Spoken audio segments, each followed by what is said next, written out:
Inagro Dominico. Errores de Eckhart de Hackheim. Enumerados y condenados en la Constitución. Inagro Dominico, de 27 de marzo de 1329. Juan XXI.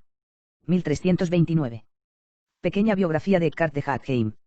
Predicador dominico, teólogo y místico, nacido hacia 1260 en Hackheim, cerca de Gouza, murió en 1327 en Colonia. Realizó sus estudios filosóficos y teológicos en la orden dominicana. Aunque era un místico profundo, también era un hábil hombre de acción, manifestando admirablemente el espíritu de su orden al unir a lo largo de toda su carrera una gran actividad con la contemplación.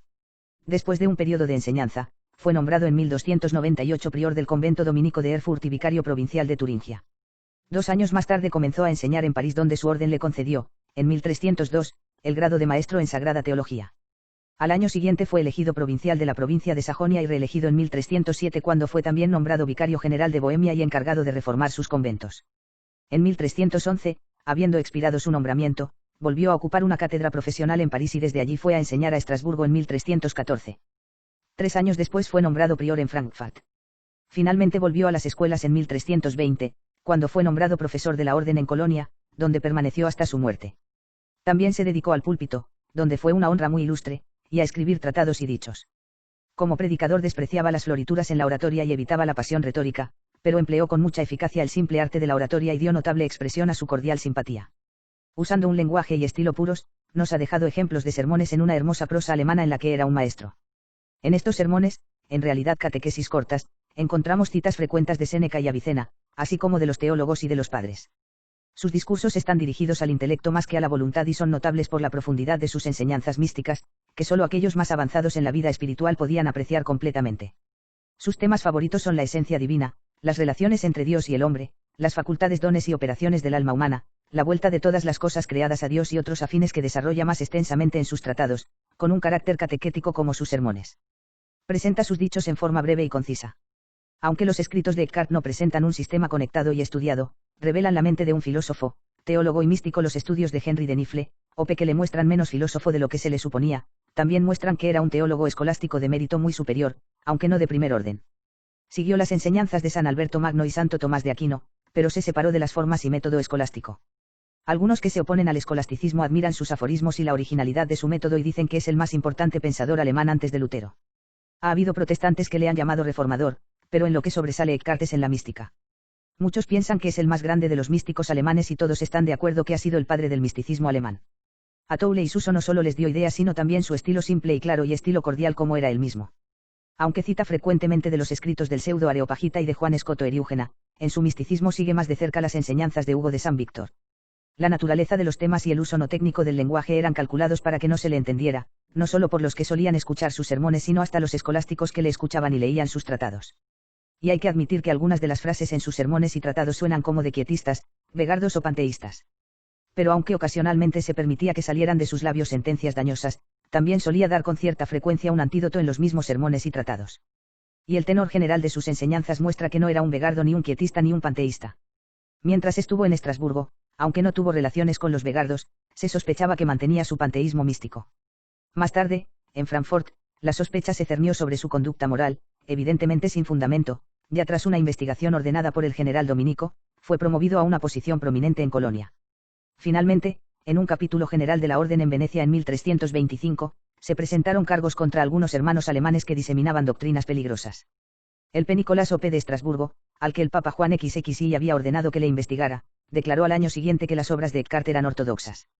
En enero de 1327 el arzobispo Heinrich de Colonia comenzó una investigación independiente, y por ello Eckhart y el P. Nicolás apelaron a Roma contra esta acción y autoridad en la materia.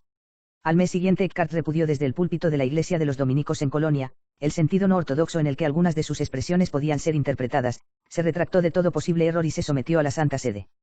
Su profesión de fe, repudio del error y sumisión a la Santa Sede fueron declarados en la bula de Juan XXI Dolentes Referimus, 27 de marzo de 1329, por la que el pontífice condenaba 17 de las proposiciones de Eckhart como heréticas y 11 como malsonantes, precipitadas y sospechosas de herejía.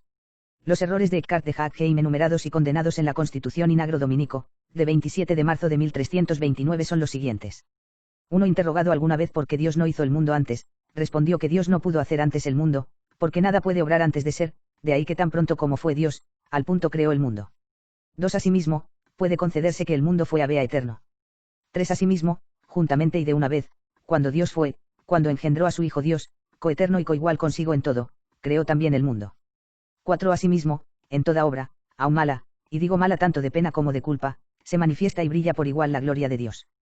5. Asimismo, el que vitupera a otro, por el vituperio mismo, por el pecado de vituperio, alaba a Dios y cuanto más vitupera y más gravemente peca, más alaba a Dios. 6. Asimismo, blasfemando uno a Dios mismo, alaba a Dios. 7. Asimismo, el que pide esto o lo otro, pide un mal y pide mal, porque pide la negación del bien y la negación de Dios y ora que Dios se niegue a sí mismo. 8. Los que no pretenden las cosas, ni los honores, ni la utilidad, ni la devoción interna, ni la santidad, ni el premio, ni el reino de los cielos, sino que en todas estas cosas han renunciado aun lo que es propio, esos son los hombres en que es Dios honrado. 9. Yo he pensando poco así quería yo recibir o desear algo de Dios, yo quiero deliberar muy bien sobre eso, porque donde yo estuviera recibiendo de Dios, allí estaría yo debajo de él, como un criado o esclavo y él como un señor dando, y no debemos estar así en la vida eterna. 10. Nosotros nos transformamos totalmente en Dios y nos convertimos en él.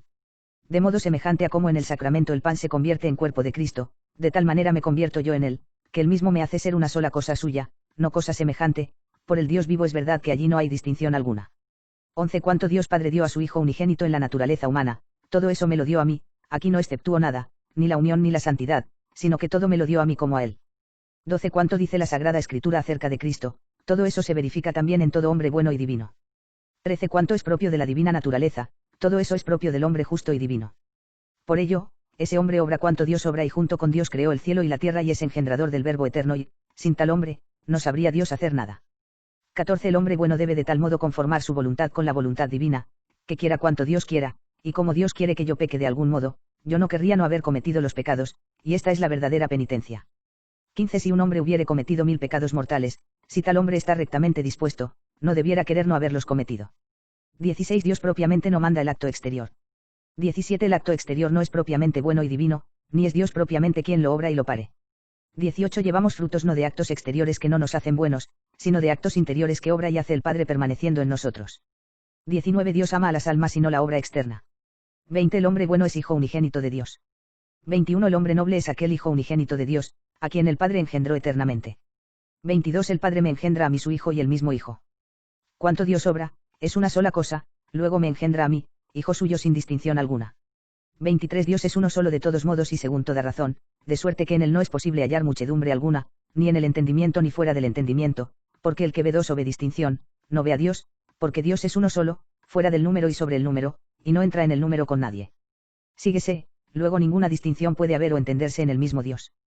24. Toda distinción es ajena a Dios, lo mismo en la naturaleza que en las personas. Se prueba, porque la naturaleza misma es una sola y esta sola cosa, y cualquier persona es una sola y la misma una sola cosa que la naturaleza. 25. Cuando se dice, Simón, me amas más que estos. Y ahí en 21,15 el sentido es, me amas más que a estos, y está ciertamente bien, pero no perfectamente. Pues en lo primero y lo segundo, se da el más y el menos, el grado y el orden, pero en lo uno, no hay grado ni orden. Luego el que ama a Dios más que al prójimo, hace ciertamente bien, pero aún no perfectamente. 26. Todas las criaturas son una pura nada, no digo que sean un poco o algo, sino que son una pura nada. Se le había además objetado a dicho Eckhart que había predicado otros 2 artículos con estas palabras. Algo hay en el alma que es increado e increable, si toda el alma fuera tal, sería increada e increable, y esto es el entendimiento.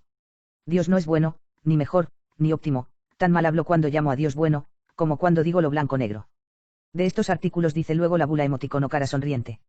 Nos, expresamente condenamos y reprobamos los 15 primeros artículos y los 2 últimos como heréticos y los otros 11 citados como malsonantes, temerarios, sospechosos de herejía, y no menos cualesquiera libros u opúsculos del mismo Eckhart que contengan los antedichos artículos o alguno de ellos. Inagro Dominico, de 27 de marzo de 1329. Juan XXI.